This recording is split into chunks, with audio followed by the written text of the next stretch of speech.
Hello YouTube, welcome to the War Zone. I'm Scruffy, and this is Scruffy Tales. And in this video, I figured we would take a quick look at some of the ways that Sweden prepares its citizens for crisis and war. And it's kind of funny because it's casually suggesting that you should maybe be ready, just in case, on top of politicians very bluntly saying it outright: be prepared for war. Which, of course, happened when the Prime Minister and representatives of the government said it at a defense conference uh, that Sweden and its citizens had to prepare themselves for the possibility of war, that it could happen. And the Prime Minister himself said that in the end, that ultimately means Swedish citizens with armed with rifles will have to defend Swedish borders. And of course, it all comes down to Russia's invasion of Ukraine in 2022. We were neutral, not in NATO, and all of a sudden Russia invaded a neutral neighbor, Ukraine. And Sweden has had for years, and I mean decades, had this semi-tense situation with Russia out in the Baltic, with Russian fighter jets crossing into Swedish territory, Russian submarines moving into Swedish territory. We know that Russian spies have been gathering intelligence on vital installations in Sweden and so on. And as the Ukraine invasion kicked off, all of a sudden, mysterious drones that no one knew where they came from popped up around Swedish military installations, at nuclear power plants, and so on. It was a very tense moment. And when Russia sent ships to Kaliningrad in the Baltic to pick up troops and equipment to ship it down to Ukraine, Sweden actually had anti-ship missiles ready and locked onto those Russian ships in case they would head on over to the very strategic island of Gotland. Gotland is located right in the Baltic, and if you control that island, you basically control the Baltic Sea and the surrounding area. So no one really knew what Russia was after in 2022. Was Ukraine about to fall in a couple of days, a couple of weeks, a couple of months? And if that happened, would Russia then quickly exploit the advantage and the confusion and make a move on Sweden to try and grab Gotland if Russia was indeed after to expand its control in its immediate vicinity, such as Ukraine and potentially Sweden? Things were tense, and I don't think all that many people realize just how much of how serious the situation was.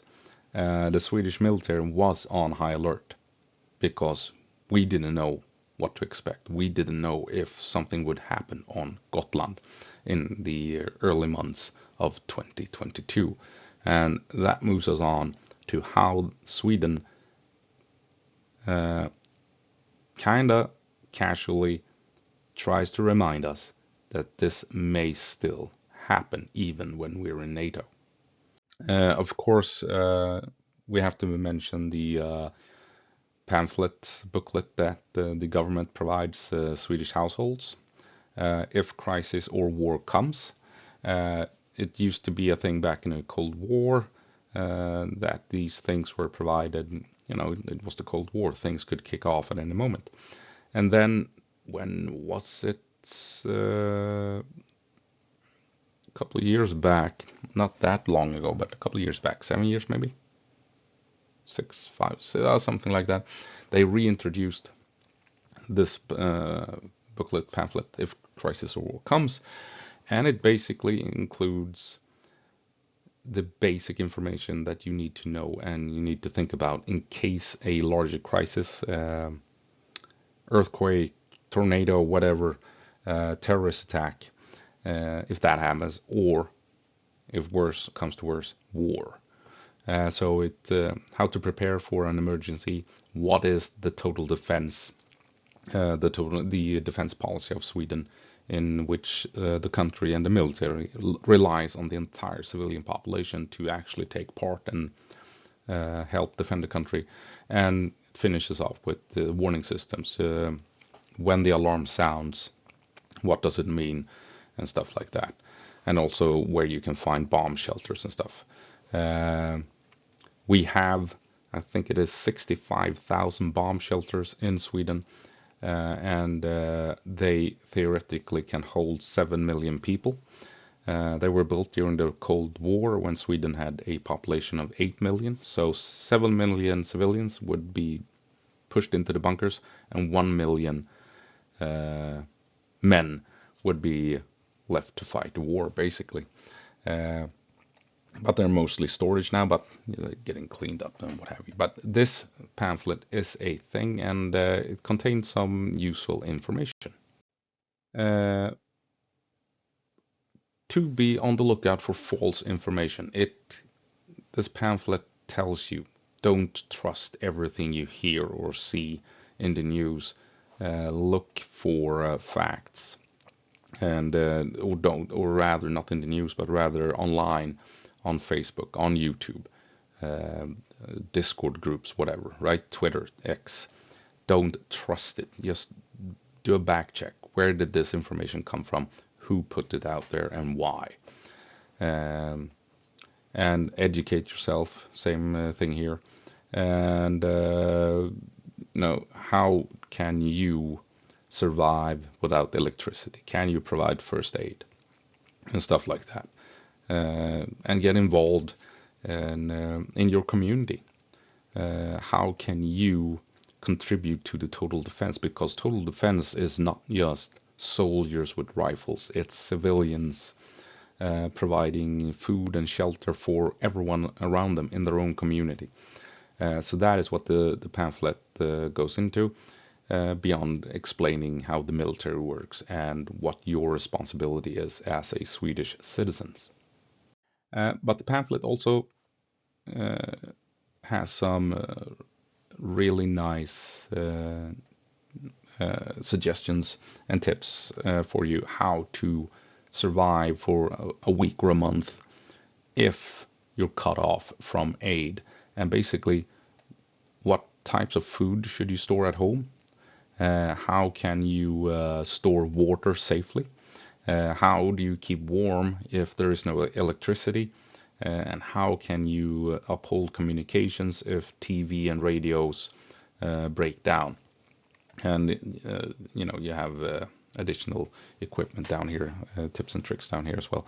So the pamphlet itself is all about making sure that you as an individual, a couple or a family, you can pick this up, you can buy things in advance and just be prepared.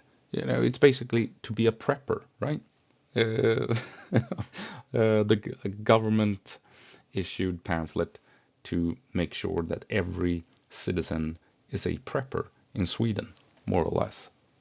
And the other day I was out in the mall walking around and found this talking about how the government casually just wants you to, just be ready just in case. All of these pamphlets and brochures were just on a table where you could just pick them up for free, how many you wanted and everything, and so on. So I just grabbed a bunch of them, and I've had a look through them and figured I'd share a bit what this is about. And these were just freely available on a table in a shopping mall.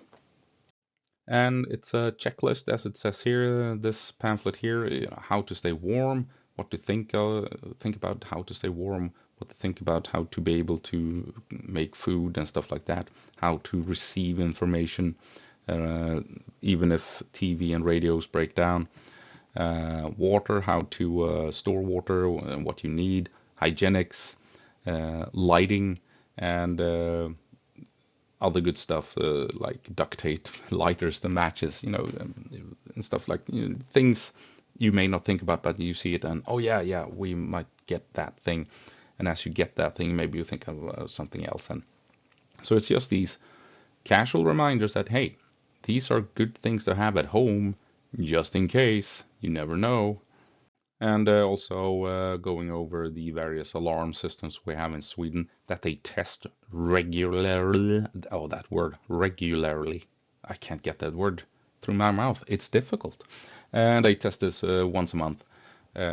So every month we have these loud signals echoing across every town and city uh, where they test the warning systems that we have in place. And I found this pamphlet. I thought it was kind of neat. It's from the Department of Social Defense and Readiness, I guess you could call it.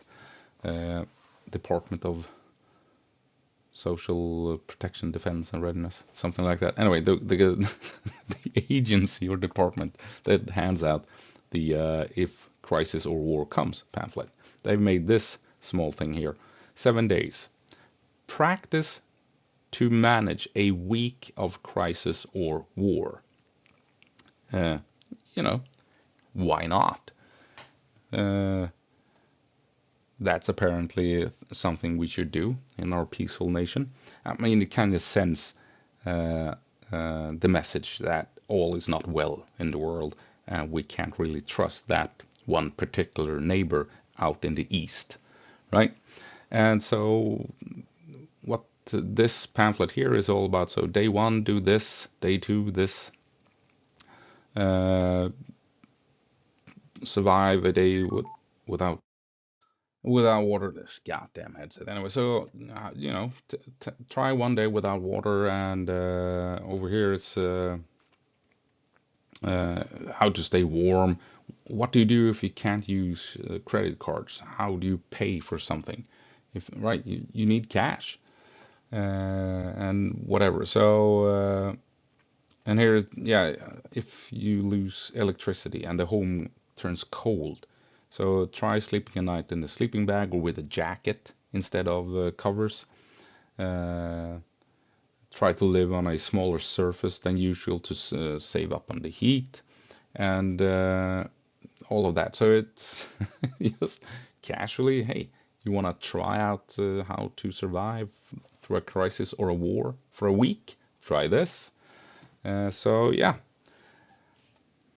And at the back of it, you have a checklist, things useful to have at home, battery-driven radio, water in plastic bottles or larger container, sleeping bag, candles, cash, food for a week, flashlight, batteries, charged power bank, map over the immediate surrounding area and stuff like that. So yeah, so these things are all around us in Sweden, even if we don't really pick it up. It kind of at times just pops up here and there, hey, think about this. Don't forget, a crisis may happen, war may happen. And it's not just like 1 or 2 agencies. This is from Livsmedelsverket. How do you translate that? The agency, department, the government agency that is in charge of food and food regulations in Sweden. And they have also given out checklists and tips and tricks on how to manage in a crisis or a war. So here is examples on food to have at home.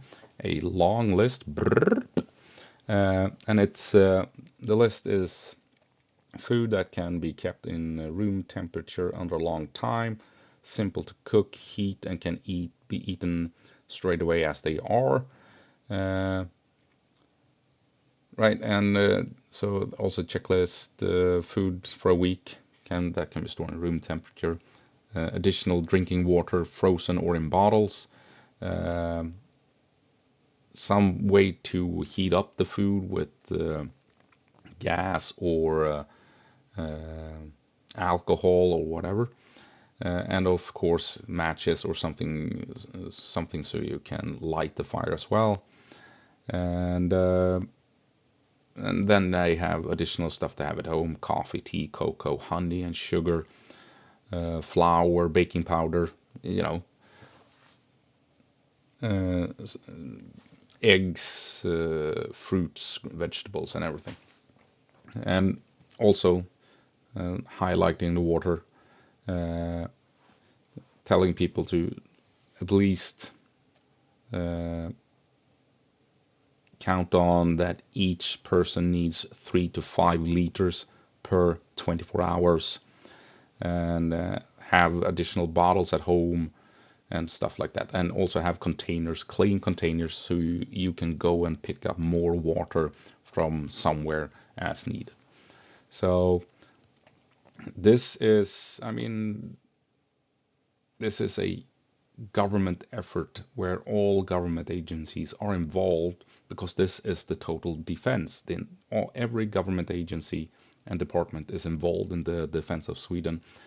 And with these pamphlets, with these slight nudges, they are gently telling the population that they too are a part of this, and every citizen is involved in the defense of Sweden. And we also had these smaller cards with important phone numbers. 112 is Sweden's version of 911. And if I'm not mistaken, 112 is the standard number in Europe for calling the emergency services. 1177 if you need to talk with nurses on medical issues and get advice on what to do if something has happened. 11414 is the police number if it's not an emergency, and 11313 is the number to call to get information on accidents and larger crises. What's going on? You can call this number and find things out. Just, you know, a reminder, these are the numbers that you should have written down somewhere, saved. And also CPR, the how to help someone that is on the ground, and when you need to, and the steps you need to take to do CPR to get the person up and running again until an ambulance arrives.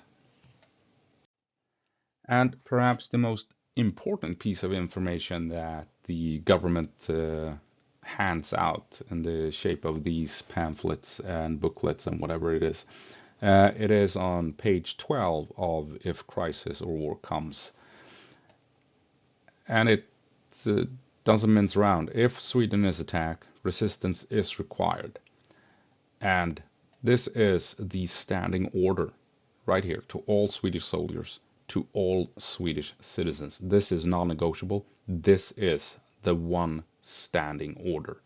If Sweden is attacked by another country, we will never give up. All information to the effect that resistance is to cease is false. In other words, the Prime Minister, the Supreme Commander of the Armed Forces, the King himself, can be on television telling the Swedish people to give up, to surrender, to end the fight because the enemy has won. That has to be ignored. That is a false order. No soldier, no Swedish citizen is to follow such instructions. All information to the effect that resistance is to cease is false. A war in Sweden can only end with a Swedish victory when the enemy has been thrown out. That is the end goal of the total defense strategy. There is no ceasefire. There is no surrender. The fight continues until Sweden is liberated and free. And that's the end of the video. And so yeah, that's how the Swedish government and the agencies and the military, you know, slightly tries to keep this at the back of our heads here in Sweden, that, you know, be ready, keep a lookout. Don't trust all the information you see out on social media. Be wary of what you see on the news, because that could also be misleading information, because it's made to look genuine. The news pick it up. So you just be careful with what's being said around you. And also have things at home in case there's a natural disaster, in case there's a terrorist attack, and in case there is a war. Be prepared, because you never know when something terrible will happen. But that's it. I hope you found it interesting. I hope I'll see you in the next one. And well, I'll see you around. See ya.